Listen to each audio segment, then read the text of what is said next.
জুবিন গাৰ্গক ক'ব পাৰি বিদ্ৰোহী চৰকাৰক প্ৰত্যাহ্বান জনাবলৈ তেওঁ ভয় নকৰিছিল। জুবিন দাৰ এই শেষ চিনেমাখনত কি আছিল? আজি আমি জুবিন গাৰ্গৰ ৰৈ ৰৈ বিনালেৰ বিষয়ে এনে কিছু কথা আলোচনা কৰিম, যাৰ কাৰণে ক'ব পাৰি যে এই ছবিখন কেৱল এক মনোৰঞ্জন নহয়, এয়া অসমীয়া সংস্কৃতিৰ তিনিগৰাকী মহানায়ক জ্যোতি, বিষ্ণু আৰু ভূপেন হাজৰিকাদেৱৰ উত্তৰসূৰী হিচাপে জুবিনে দিয়া এক মহান অৱদান।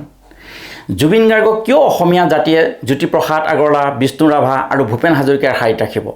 কাৰণ তেওঁলোকৰ দৰেও জুবিনেও কেৱল কলা সৃষ্টি কৰা নাছিল, তেওঁৰ কলাৰ মাজেৰে জাতিৰ চেতনা জাগ্ৰত কৰিছিল।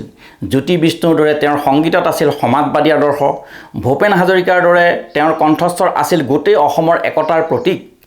যেতিয়া কাৰ সংকট আহিছিল তেতিয়া তেওঁৰ নিৰ্ভীক মাতটোৱে প্ৰমাণ কৰিছিল যে তেওঁ কেৱল এজন শিল্পীয়েই নহয়, এজন জাতীয় নেতাও আছিল।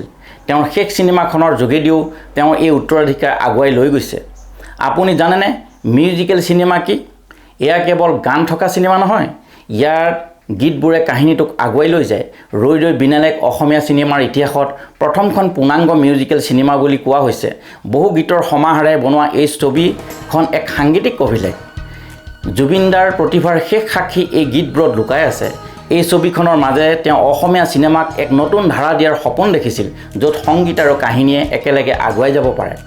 এই চিনেমাখনৰ কাম 3 বছৰৰ আগতে আৰম্ভ হৈছিল আৰু তেওঁৰ মৃত্যুৰ সময়ত প্ৰায় সম্পূৰ্ণ হৈ উঠিছিল। মাত্ৰ কিছু এডিটিঙৰ কামহে বাকী আছিল।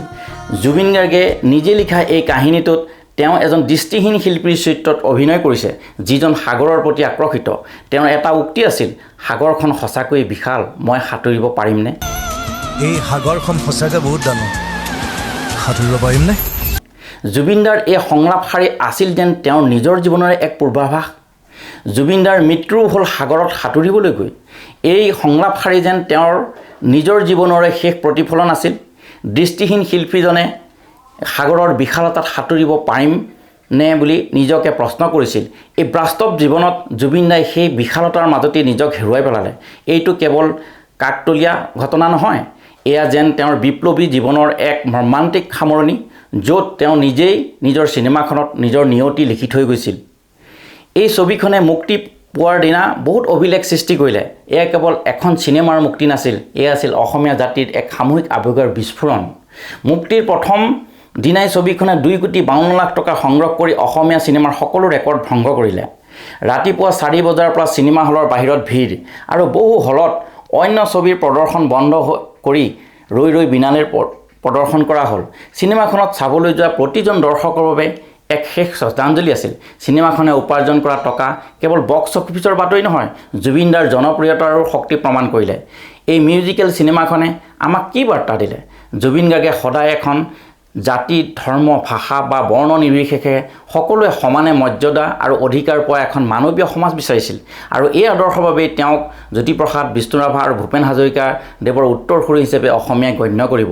দৃষ্টিহীন শিল্পীৰ মাজেৰে তেওঁ যেন কৈ গৈছে, জাতিটো আৱেগিকভাৱে অন্ধ হ'লেও আমি আমাৰ সাংস্কৃতিক শিপা আৰু মানৱীয়তাৰ মাত কেতিয়াও হেৰুওৱা উচিত নহয়। বহু গীতৰ সন্নিৱিষ্ট এইখন চিনেমা যেন অসমীয়া জাতিৰ বাবে এক আৱেগিক আৰু সাংস্কৃতিক পুনৰ্জন্মৰ বাৰ্তা।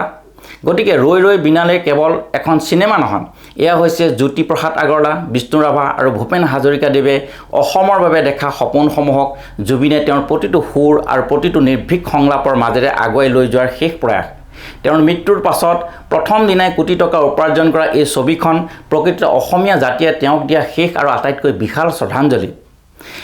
আমি এই ছবিখন চাবই লাগিব, তেওঁৰ সুৰ, তেওঁৰ বিপ্লৱী সত্তা আৰু তেওঁৰ উত্তৰাধিকাৰক জীয়াই ৰাখিবলৈ।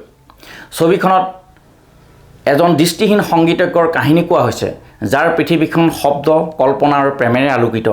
দৃষ্টিহীন সংগীতজনে শিল্পৰ জৰিয়তে তেওঁ সৌন্দৰ্য, দুখ আৰু ভাগ্যৰ অভিজ্ঞতা লাভ কৰে, আৰু এক অদ্ভুত ধৰণে জুবিন গাৰ্গৰ নিজৰ কলাত্মক দৰ্শনক প্ৰতিফলিত কৰে। যদিও জুবিন দাই নিজৰ জীৱনক লৈ ছবিখন বনোৱা নাছিল, ছবিখনত তেওঁৰ বাস্তৱ জীৱনৰ ব্যক্তিত্বৰ আৰু আৱেগিক সুৰ গভীৰভাৱে অনুৰণন হৈছে বুলি সমালোচিত হৈছে, বিশেষকৈ তেওঁৰ নিজৰ অভিনয় আৰু তেওঁৰ স্পষ্টবাদিতাক প্ৰতিধ্বনিত কৰা সংলাপৰ জৰিয়তে। আপুনি এই ছবিখন চাবনে নে ইতিমধ্যে চালে? যদি চালে, তেওঁৰ কোনটো গীতে আপোনাক গভীৰভাৱে স্পৰ্শ কৰিলে? আপুনি এই চিনেমাখনৰ বাবে কি ভাবে? আপোনাৰ মতামত তলৰ কমেণ্ট বক্সত জনাব। ভিডিঅ'টোক লাইক শ্বেয়াৰ কৰক আৰু এনেকুৱা গভীৰ আলোচনাৰ বাবে আমাৰ চেনেলটো ছাবস্ক্ৰাইব কৰক। জুবিন দা চিৰদিন জীয়াই থাকক। জয় জুবিন দা। ধন্যবাদ।